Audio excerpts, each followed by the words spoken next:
सभी को मेरा नमस्कार। एक बार फिर से आपका स्वागत है अपने YouTube चैनल सामरिया पाठशाला में। विद्यार्थियों, हम आपके लिए लेके आए हैं कक्षा 8 विषय सामाजिक विज्ञान का जो वार्षिक परीक्षा आपके आज जो पेपर होने वाला है 26 मार्च 2025 को जो 2 बजे वाला पेपर होने वाला है, कौन कौन से प्रश्न आपके लिए महत्वपूर्ण रह सकते हैं, कौन कौन से परीक्षा में आ सकते हैं।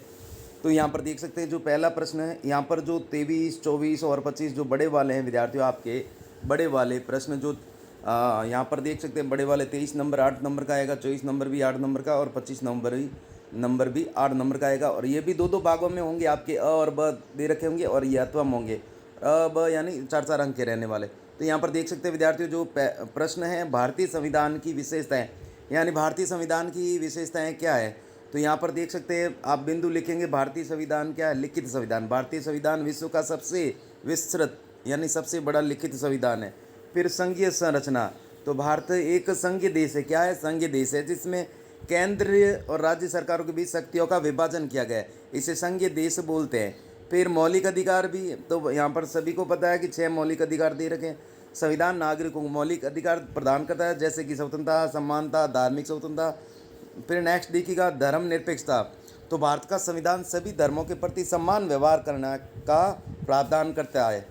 फिर संविधान संशोधन की प्रक्रिया, तो भारतीय संविधान है उसमें संशोधन भी किया जा सकता है। इस प्रकार से आपको लिखना, संविधान को समय समय पर संशोधन किया जा सकता है कि इसे वर्तमान आवश्यकताओं के अनुसार ढाला जा सके। नेक्स्ट देखिएगा, नेक्स्ट जो प्रश्न है आपके जो विद्यार्थियों देख सकते हैं, भारत को धर्मनिरपेक्ष राज्य क्यों कहा जाता है। तो ये भी आपके महत्वपूर्ण प्रश्न रहने वाला। भारत को धर्मनिरपेक्ष राज्य इसलिए कहा जाता है क्योंकि यहाँ कोई भी धर्म राज्य धर्म नहीं है। संविधान सभी नागरिकों को समान धार्मिक स्वतंत्रता प्रदान करता है और सरकार किसी विशेष धर्म का समर्थन नहीं करता है। नेक्स्ट देखिएगा, 1857 की क्रांति के क्या कारण थे। विद्यार्थियों ये भी आपके इंपॉर्टेंट रहने वाला। 1857 की क्रांति क्या कारण थे, तो यहाँ पर देख सकते हैं राजनीतिक कारण था। एक तो अंग्रेजों की डॉक्ट्रिन ऑफ लैप्स की नीति, ये जो डलहौजी ने की थी, इसके तहत किसी भी राज्य को अपने में मिला लिया जाता था, भारतीय राज्यों को उनके अधिकारों से वंचित करना। फिर आर्थिक कारण भी था, अंग्रेजों द्वारा भारतीय कारीगरों और किसानों का शोषण किया गया और भारी उनके ऊपर लगान लगा दिए गए, कर लगा दिए गए, ये भी कारण था। फिर सामाजिक कारण में क्या लिखेंगे, तो भारतीय समाज अंग्रेजों की जाति व्यवस्था को प्रभावित करने वाली नीतियाँ थी। फिर नेक्स्ट देखिएगा, धार्मिक कारण भी था, तो सैनिकों के कारतूस में गाय और सूअर की चर्बी होने की अफवाह। फिर सैनिक कारण, भारतीय सैनिकों के साथ भेदभाव, वेतन में कटौती, यानी भारतीय सैनिकों के साथ भेदभाव किया जा रहा था, उनके वेतन में कटौती की जा रही थी, ये भी उस सैन्य ये 1857 की क्रांति का कारण था। फिर नेक्स्ट देख सकते हैं 1857 की क्रांति की असफल, यानी असफल क्यों रही, सफल नहीं रही थी विद्यार्थियों। 1857 की क्रांति जो है सफल नहीं रही थी, असफल रही थी। 1857 की क्रांति राजस्थान के अंदर 28 मई को हुई थी और कहाँ पर हुई थी, नसीराबाद में हुई थी। और भारत के अंदर पूछा जाए विद्यार्थियों तो 1857 की क्रांति 10 मई को हुई थी और कहाँ पर हुई थी,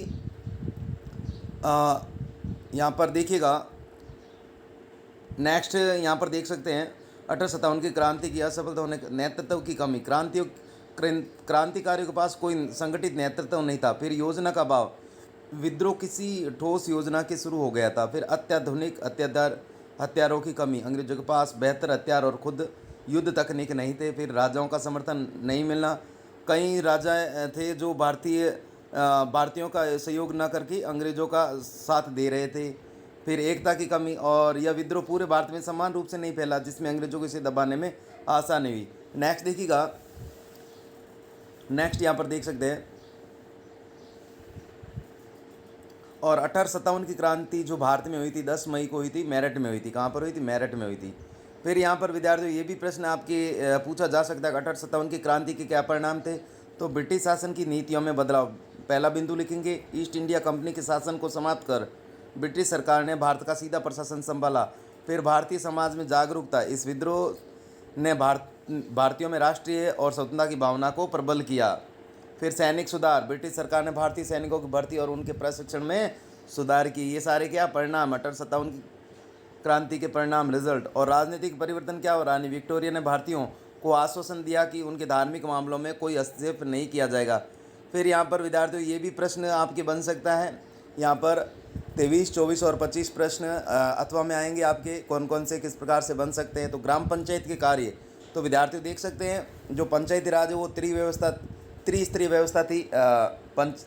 जिला परिषद, पंचायत समिति और ग्राम पंचायत। तो यहाँ पर देखिएगा ग्राम पंचायत के प्रमुख कार्य तो गाँवों में साफ सफाई, स्वच्छता बनाए रखना, प्राथमिक शिक्षा और स्वास्थ्य सेवाओं की व्यवस्था करना, पेयजल और सड़क निर्माण की व्यवस्था करना, गांव में कृषि विकास और सिंचाई के लिए योजनाएं बनाना, विवादों का निपटारा करना, ग्रामीण जनता की समस्याओं को हल करना। फिर यहाँ पर देख सकते हैं पंचायत समिति के क्या कार्य थे, तो पंचायत समिति गाँवों के विकास के लिए कार्य करती है।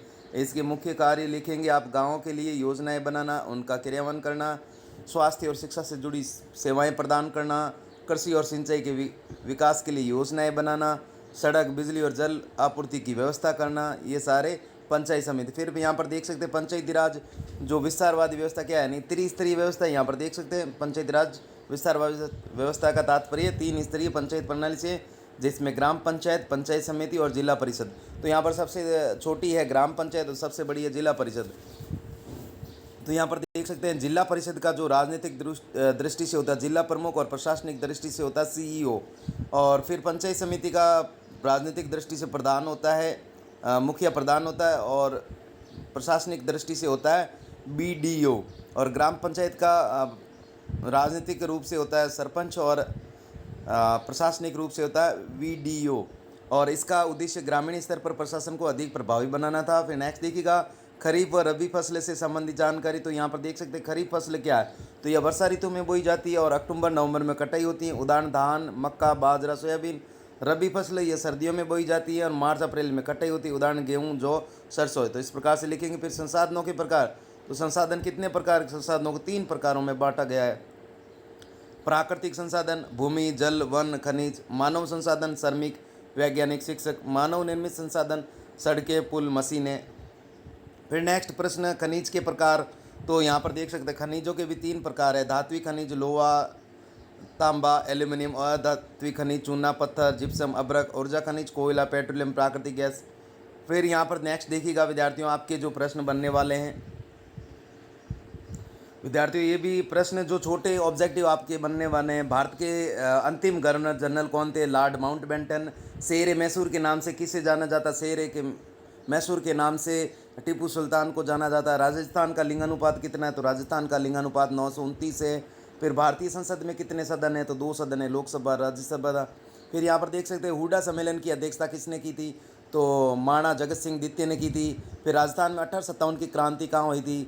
तो नसीराबाद में हुई थी, 28 मई को हुई। तो इस प्रकार से ये आपके वस्तुनिष्ठ प्रश्न बन सकते हैं। फिर नेक्स्ट देखिएगा विद्यार्थियों, 17 नंबर विद्यार्थियों जो प्रश्न रहेगा आपके राजस्थान का मानचित्र रहेगा। क्या रहेगा? राजस्थान का मानचित्र 4 नंबर का रहने वाला।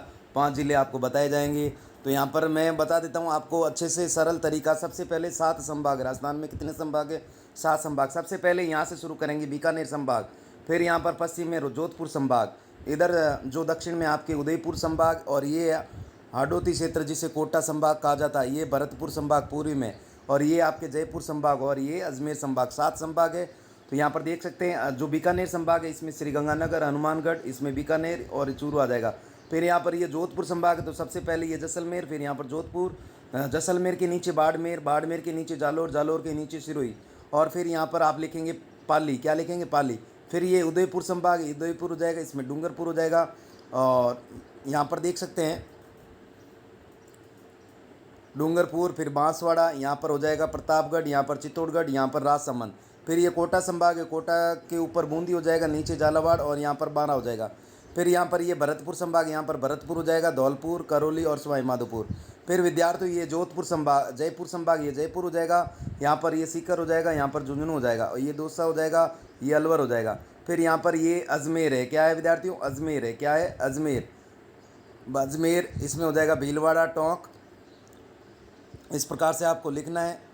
फिर नेक्स्ट देखिएगा, नेक्स्ट जो प्रश्न है आपके, नेक्स्ट जो बड़े वाले प्रश्न ये भी बन सकते हैं। भारत में अदालतों की संरचना, सबसे निचली स्तर की न्यायपालिका, उच्च न्यायालय, सर्वोच्च न्यायालय।